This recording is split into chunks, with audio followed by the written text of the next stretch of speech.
सरकार द्वारा गुरुकुल शिक्षा पद्धति को सरकारी मान्यता नहीं प्रदान करने तथा गुरुकुल शिक्षा बोर्ड की स्थापना नहीं किए जाने का दुष्परिणाम यह हुआ है कि अभी वर्तमान समय में स्वतंत्र भारत में आज की नई पीढ़ी जो है वह न धर्म का अर्थ समझती है, न न्याय का अर्थ समझती है, न शिक्षा का अर्थ समझती है, न विद्या का अर्थ समझती है, न जाति का अर्थ समझती है, न वर्ण का अर्थ समझती है।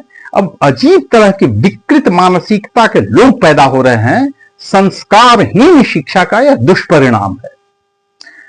अब स्थिति यह हो गई है कि धर्म, संप्रदाय, रिलीजन और मजहब, ये चार शब्द हैं। चारों शब्द एक दूसरा से अलग हैं और विपरीतार्थक भाव रखते हैं, लेकिन फिर भी सब लोग समानार्थक रूप में इसका इस्तेमाल करते हैं। अब हम आते हैं धर्म किसे कहते हैं। तो धर्म का वैज्ञानिक सूत्र वेद में दिया हुआ है।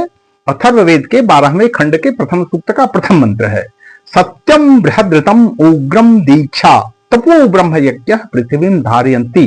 अर्थात सत्य, ऋत, उग्र, दीक्षा, तप, ब्रह्म, यज्ञ धर्म के ही 7 मूल आधार स्तंभ है, जो धारणीय विकास अर्थात सस्टेनेबल डेवलपमेंट का मूल आधार है। अब आते हैं संप्रदाय क्या है। तो संप्रदाय विशिष्ट गुरु के शिष्यों के विशिष्ट ज्ञान परंपरा को संप्रदाय कहा जाता है। जैसे पतंजलि मुनि का, उनके शिष्यों की विशिष्ट ज्ञान परंपरा हुई, जैमिनी मुनि के शिष्यों की विशिष्ट ज्ञान परंपरा हुई, ऋषि भरद्वाज उनके शिष्यों की एक विशिष्ट ज्ञान परंपरा हुई। इस प्रकार विशिष्ट गुरु के शिष्यों की ज्ञान परंपरा होती थी और विशिष्ट ज्ञान परंपरा के गुरु लोगों के बीच में आपस में शास्त्रार्थ हुआ करता था, जो ज्ञान प्रसार का माध्यम हुआ करता था। अब आते हैं रिलीजन क्या है। तो रिलीजन वो चीज है जिसमें particular moods and methods of God worship जो की है, किस तरीके से, किस विधि से ईश्वर की पूजा प्रार्थना की जाए उसके आधार पर, तथा किस तरह का ड्रेस कोड हो, किस तरह के सिंबल्स को हम धारण करें, किस तरह के रीति रिवाज, किस तरह के पर्व फेस्टिवल्स को कैसे हम मनाते हैं, इसके आधार पर डिस्टिंग्विश किया जाता है कि हमारा रिलीजन ये है, तुम्हारा रिलीजन वो है।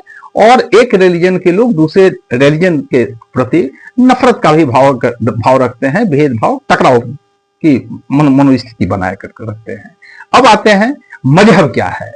तो मजहब के नाम पर हत्या, बलात्कार, लूट मार, नरसंहार, उग्रवाद, आतंकवाद, अलगाववाद और गद्दारी का ट्रेनिंग दिया जाता है, जो तमाम दूसरे प्रकार से जो भी लोग पूजा करते हैं, प्रार्थना करते हैं, जो मूर्ति पूजा करते हैं, उनका विरोध किया जाता है। मूर्ति पूजकों को काफिर कह करके उनकी हत्या किया जाता है, उनका बलात्कार किया जाता है, लूट मार, नरसंहार किया जाता है और फिर आपस में फिरका परस्ती की राजनीति की जाती है, आपसी टकराव होता रहता है, जो पूरा समूचा वेस्टर्न एशिया में ईरान है, इराक है, सीरिया है, कुवैत है, तमाम जगहों पे ये टकराव चलता रहता है। तो ये केवल मजहब ही है जो नफरत का भाव पैदा करता है। धर्म कभी नफरत का भाव नहीं पैदा करता है। धर्म जोड़ता है और मजहब तोड़ता है। यही अंतर है। समझ में आया?